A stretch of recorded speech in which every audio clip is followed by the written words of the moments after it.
Hey, Matt. Matt? Matt? Matt!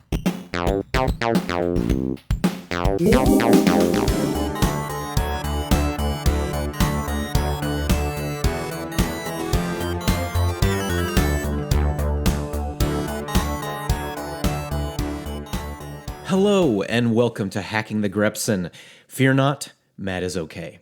But Matt is not here with me, Mike, on this episode.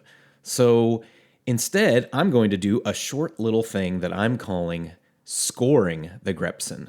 In other words, the sound behind the podcast. Now, every time we do an episode of Hacking the Grepson, after we say hello to each other and ask whether we even want to do this, a little musical interlude plays. There's also another musical interlude at the very end after we're done talking. And sometimes in between super long episodes, there's even more music that kind of cuts in and out every now and then.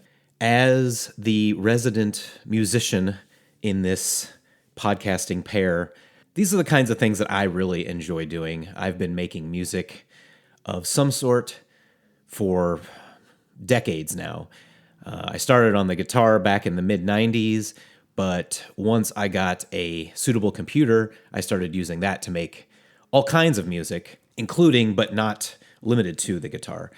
And adding sound to things is just kind of something that my head is constantly always kind of cycling through as I'm going about my day.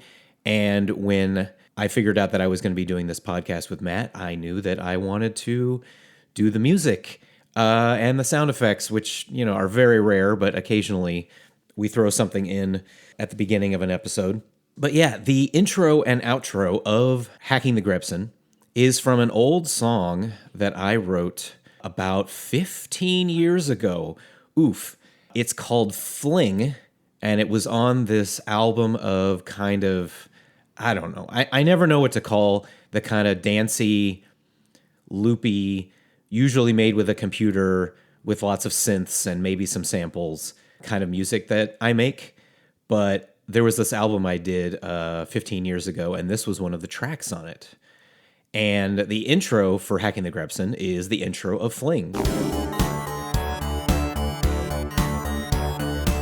And the outro is not the outro of Fling, but another section in there. And I really enjoyed making that album because it was probably one of the first times that I've ever really tried to make, kind of like EDM, dancey, synthy, loopy music in a real way. And I always liked that song Fling. It had a really interesting little intro with the kind of drum beat and that little synthy, bassy melody thing. And then that melody that comes in after it kicks in. I don't know. It's just always stuck with me, and it seemed perfect for the intro of this podcast. Normally, I would think to make something completely brand new, but I think I might have been hurried for time. So I'm like, let's go to my back catalog, of which there is a lot, and see if there's something suitable for Hacking the Grepson. And I found Fling. And so that's what you hear at the beginning of every episode and at the end of every episode. There's a few more tracks, or there's a few more sound clips, I guess, that I use as kind of transition pieces in the middle of super long episodes to break up the talking every now and then. One of those is called Candle Hopping.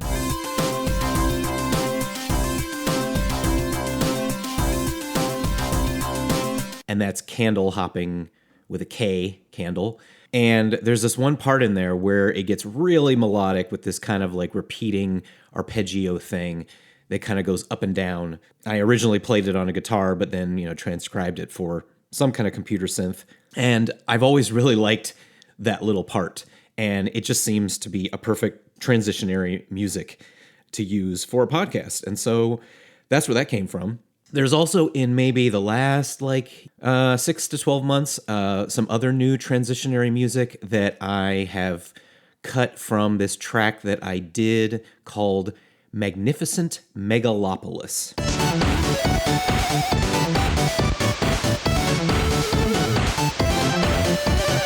when you make instrumental music, it's always a difficult task to think of what to call these tracks, because if there's no lyrics, then there's no kind of like foundational word thing to pull from. And so I just kind of, what do I think of when I listen to this?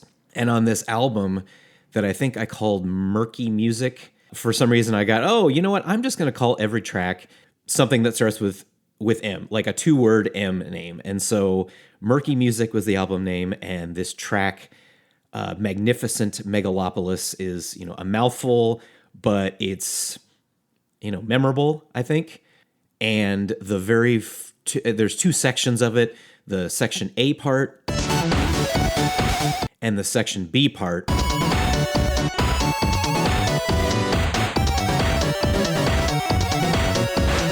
That I've used for transitionary interstitial music that I really like. This track was actually made using this loop pack that came out at some point for GarageBand that was all like chiptune sounding stuff. And they never put out chiptune stuff. Usually the sample packs they put out are, real instruments, samples of real instruments, but this was a bunch of loops done with some kind of lo-fi chiptune instrument. And I remember I was on a cruise once and I was just kind of looking to make something, and I remembered this pack, and I started putting a bunch of loops in a row that, the loop pack is obviously made of loops that are supposed to go together, so it wasn't that difficult to arrange them, but it did take a long time to arrange them all in the final track so that they all kind of worked together and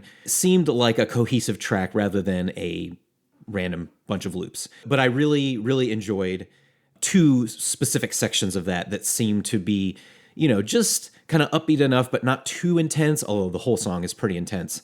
I often find when I when I start a somewhat busy, dancey synth track that I always end up just going super hard on it, because I'm always kind of looking for this big crescendo and then kind of a decrescendo where you get to catch your breath, but then back into a crescendo of lots of intense music. And this track is just full of them. But these 2 little sections that I've cut out seem to work really well every now and then.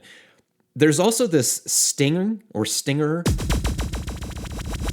which is just kind of like a term that's used for a short piece of music that often comes, to kind of like accentuate a certain part of a larger program. And I've used it to kind of bridge the gap between like a kind of cold open that we rarely do on this podcast, where there was some bit of conversation that was really cool, and I just thought that should go at the beginning to highlight it. But then I wanted to kind of bridge that back into the general, hey, Matt, hey, Mike part.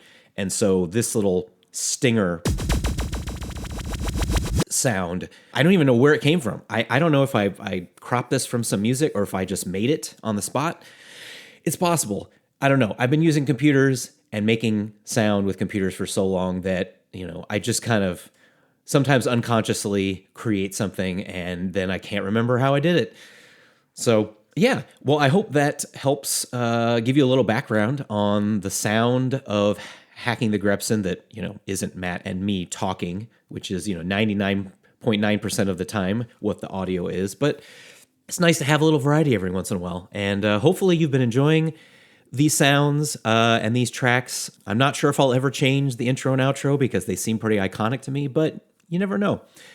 I mean, one of my favorite podcasts, My Brother and Me, had a very iconic intro for hundreds of episodes, and then they changed it to something else that initially was like jarring. I'm like, no, I want the old intro back, but then I grew to love the new one. So if they can do it, popular and prolific audio creators that they are, little old Hacking the Grepson could probably do it. But for now, that wraps up this episode of Hacking the Grepson.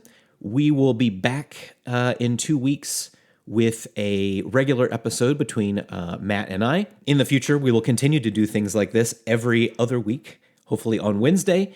And until the next time we talk at you, we now return you to your regularly scheduled lives already in progress.